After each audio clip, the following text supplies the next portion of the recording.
That's it. Like Picasso had a harder. Yeah, they did. They had a harder sell. Having said that, though, there's a load of people I would have known that would have been obviously into Metallica. A load of people say back in Ireland who went to see Metallica in Slane just because it was Metallica in Slane, and a load of them are kind of like, oh, there's this band Ghost playing. I've never heard them before. They're actually really good. I was kind of like, yeah, they're one of my favourite bands. Yeah, and they're like, fucking hell, I've never heard of them before. The thing but that I didn't really like about good. that album, that when they were covering a lot of the stuff with that, is that I don't think it's representative of their, not necessarily that it has to be representative of their back catalogue at all, but it's like, it doesn't give a true representation of the other three albums at all. No. So they toured that album, and now at the moment he's off writing the new record, which is going to be released hopefully in 2021, he was saying. And they unveiled the new Papa, which kind of has a to me it's like an Egyptian vibe, but other people are saying it's more of a Mexican vibe too. That's just because he was unveiled in Mexico. Well, the whole thing, people are saying, he's like, it's interesting, I suppose, because the robes are kind of Swedish colours. They're Swedish colours, and the face paint is reminiscent of a rat skull, which is where the whole thing is coming from. You see, because obviously the whole rat plague and the bubonic plague and all that kind of stuff. But apparently, supposedly, the new album is meant to be very heavy and all the rest. So we will see. Going back, because it was from.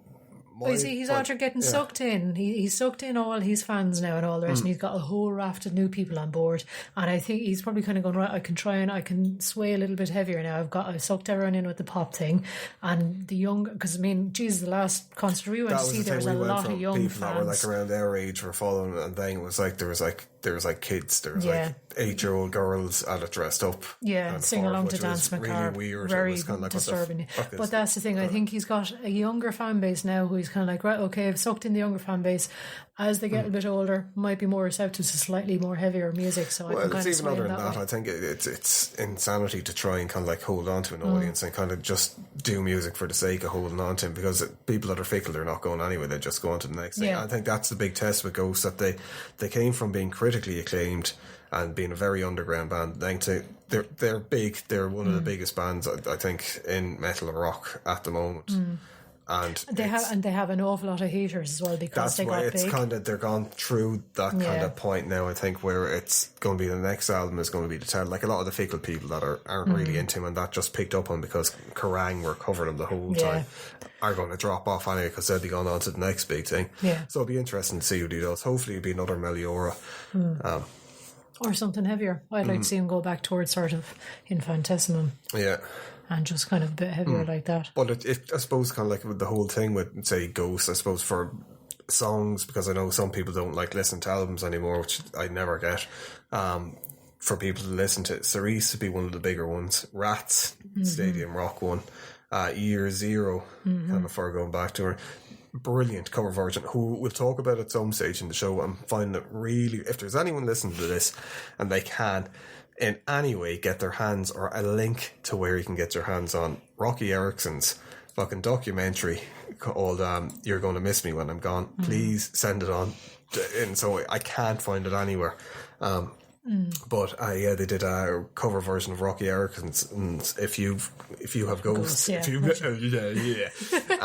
it's fucking really brilliant. Good. I think that kind of show. But Meliora, I think, is their definitive They're a album. superb album. It's just so multi-layered, and there's so many different types of songs on it as well. I mean, you have the bangers and you have the sort of, I mean, there's so many people I'm after fooling with that song, and I'm like, listen to this, and they're like, that's really beautiful. I'm like, listen to the rest of their album now. But like, I mean, Mummy Dust as well, I think, is one of their, if you go see them, like, that's their heaviest song on it.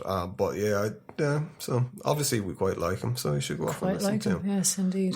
So now for our next section, we're going to be talking a lot about best movie soundtracks.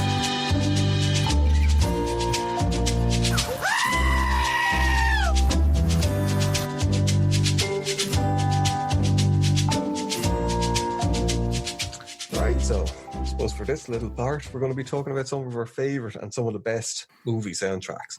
Now, not to be confused with OSTs as in original soundtracks, where it's like Hans Zimmer, yes, the famous Hans Zimmer, and Bobby Marley. I don't know. Yeah, but it's not like it composed. It's kind of like, I suppose, soundtracks with original music on it, but more with various artists. It'd be like if you had it on Spotify, and you went into it and it was just like, Recognisable why is it just down as songs. serious artists? What the fuck? Yes. It'll always be at the very end of your list.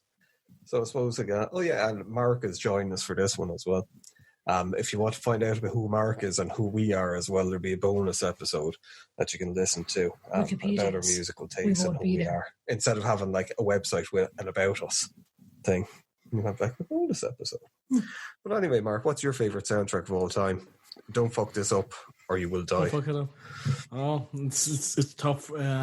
There's just so many to choose from, but I think of all the ones I actually do enjoy, I think the best soundtrack has to be the Shrek 1 soundtrack. I knew he was going. You know, I was expecting not to say Shrek 1, and then I was going to try and shame you with it. But he you just parkoured to died. Shrek 2. Yeah. Yeah, you know what? Shrek 1's all well and good, but Shrek 2, that's where the real money's at. Yeah. Truth fans really like the Shrek 2 soundtrack. Some people say that the sequels ain't as good as the pre. So what's so great about the Shrek soundtrack? I just think it was just a great, like it just has great hits true and true from like start to finish. Like it just That's end of review. Yeah. It's good. No, I'm not. Fuck off. Get away from me. I'm sick of your What do you questions. No, I like when I was looking at the first time, I think one of the first times I kind of really realized the soundtrack was something you could like vibe along to was this part where they go into the fight scene where it's like playing Bad Reputation in the background. The Shrek just beats everyone up. And from there, I think it just takes steps up and up. Now, of course, everyone's probably going to go, "Oh, did you like All Stars?" Like, well, everyone liked All Stars. It's taken on life of its own now since then. But like, it was a good like song, true and true. And then I think they rounded it up really nicely at the end, where they kind of had like a mashup of a lot of songs done in the kind of characters style, which was also a nice way to end it. Was it? Shrek must have been around the same time as Romeo and Juliet, which as well is actually another fantastic soundtrack. Baz Luhrmann's Romeo and Juliet, as opposed to William Shakespeare's Romeo and Juliet. There was no soundtrack I'm not of sure William when Shakespeare. Romeo and Juliet came out now, because that's one movie that I missed me by. I know but Moulin Rouge I'm thinking of that had the mashups. yeah, Moulin Rouge. I know Shrek came out in 2001. Moulin Rouge, I'm just looking up there now, came out in 2001 as well. So yeah, you're right. They were like pretty much in the same year. Because that kind of thing would have been. It's that weird thing that happens in Hollywood where people like something from a movie. I remember seeing someone say, I think it was Hans Zimmer saying you don't realize how hard Zimmer frame. Yes, how hard it is because people turn around to you and they're like, oh, what you want it to sound like? And they're like, oh, make it sound like The Matrix. And you're like, so you just want me to rip off other people's work? And they're like, yeah, yes, just do. exactly. Please, thank you. So they can try to put an original kind of spin on what they want because it's a commercial piece of work you're doing, trying to maintain our artistic stuff. Make it sound like Terminator. Yeah. So a lot of times when movies come out, roughly they'll have the same thing or a similar style in it with music and That's because everything sounded like Seven for a while there because it was all like, make it sound like Nine Inch Nails. You know, actually, I'm forgetting about all these different soundtracks. Like the Moulin Rouge soundtrack was actually good for the time. Romeo and Juliet one was massive. That would have been well before your time, Mark. There was yeah, as I said, that one kind of missed me by now, so I don't have much to say, and I don't even know what songs I used in that one. There was you probably still know his name, a guy called Mundy. Was it Mundy? Yeah, that's kind of like it broke him in Ireland. It was like, oh, he was going to be an international superstar. It sounded like and he fucking never. He ended up in like fucking a psych ward or something. Yeah, I think he probably would have because his career didn't take off on the project. Yeah. So, he kind of told everyone in Ireland just kept fucking milkshakes out until he had a nervous breakdown. It brought him to the yard. Yeah, take that, Mundy. Break. But there's some really, really good songs in that. And there was a version of When Doves Cry. Prince, I can't remember who did it. Yeah. Not as good as Prince, though. Nah. Another good soundtrack. Purple Rain. Yeah. Purple Rain.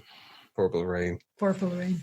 Purple Vein. When I just looking up there now as well, that it was in the same year as the Shrek soundtrack was in the same year as Moulin Rouge and Oh Brother Where Art Thou, and that was an awesome soundtrack actually. it lost out to both of them. Like it lost out to Moulin Rouge for a BAFTA award for best film music, and it lost out to O Brother Where Art Thou for the Grammy Award for best compilation soundtrack. So it was getting nominated for things. Yeah.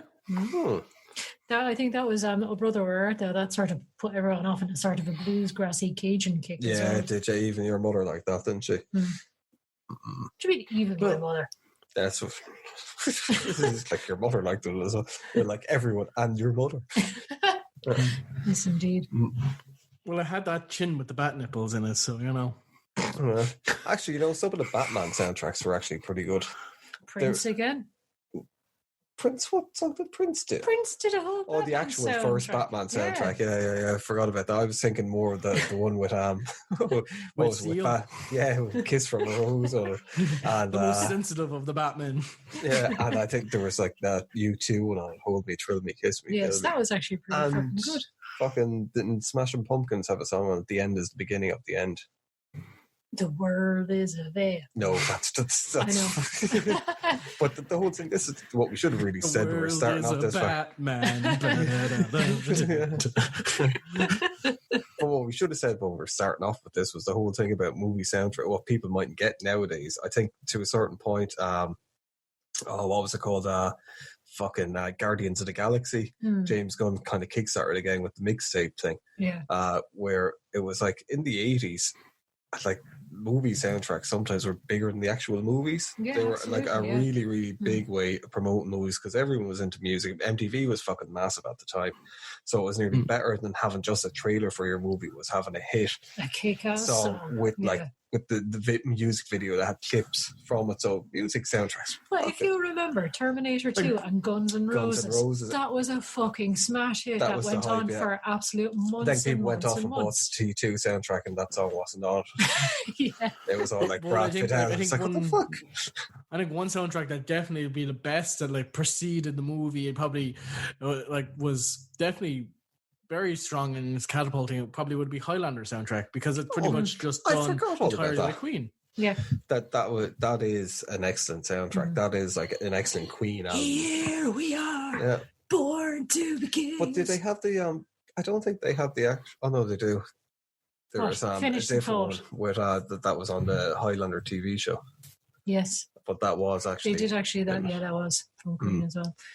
But But that was, I mean, like the whole thing, as you were saying, like you would have the video kind of would actually mesh in with the film as well, and you would have it riding high in the charts for like sometimes 3 or 4 months at a time. If you remember Brian fucking Adams with the fucking Robin Hood song. Yeah, you will probably even remember this, Mark, or would you? No, he wouldn't have been very, born. very early childhood. No, he wouldn't have been born at that stage. Oh my god, I'm old. Oh shit.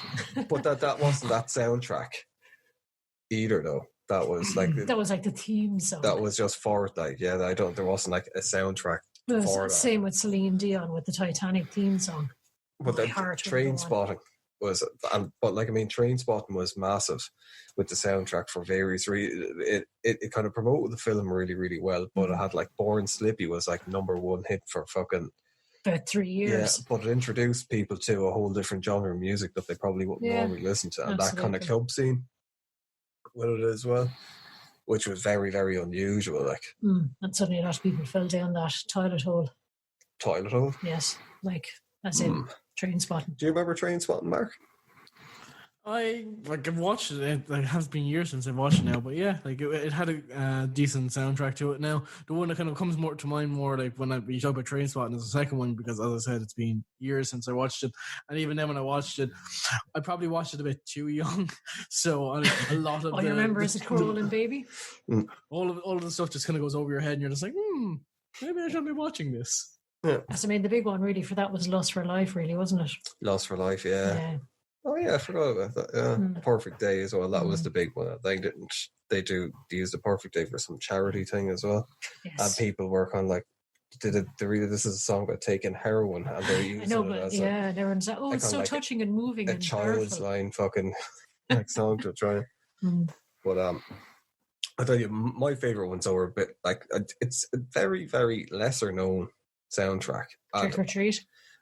No, the Trick or Treat soundtrack is okay, but because it is all the songs from the movie, and that was one of the things about the 80s as well, where music was a big part of a lot of movies, like The Lost Boys, Actually, which as I well should is have like what I an was about to. amazing That kind was of going to be my second it's guess. like Was the Lost soundtrack Boys. makes The Lost Boys. Yeah. If you put different songs in that or no songs at all, it'd be like They're you like know, completely supernatural.